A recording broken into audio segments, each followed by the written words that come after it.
ফতেহা ইয়াজদাম মুবারক। Hello বন্ধুরা, welcome back to as Shivling. আজ সবাই মিলে বীরভূম জেলার সিউড়ির কাছে অবস্থিত সুফি পীর হজরত দাতা মেহবুব শাহ আলীর মাজার শরীফে গেলাম। পাথর চাপড়ি মাজার শরীফের ব্যাপারে আপনাদেরকে আমি পরে জানাবো।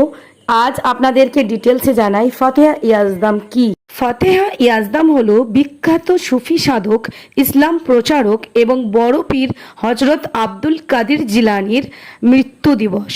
হিজরি 561 সালে 11ই রবিউল সানি তারিখে তিনি ইন্তেকাল করেন। ফতেহা মানে দোয়া আর ইয়াজদাম মানে হলো 11। এটি একটি ফার্সি শব্দ। এই দিনটিতে মূলত আব্দুল কাদের জিলানির স্মরণে ফাতেহা, দোয়া ও মোনাজাতের আয়োজন করা হয়। প্রতি বছর হিজরি ক্যালেন্ডারে 11ই রবিউল সানি তারিখে এটি পালিত হয়। বন্ধুরা, আপনাদের সবাইকে আজকে মিলাদের আমন্ত্রণ দিলাম, সবাই আসবেন। একদিন পাথর চাপড়ির ডিটেলস আপনাদেরকে ভিডিওটা দেব।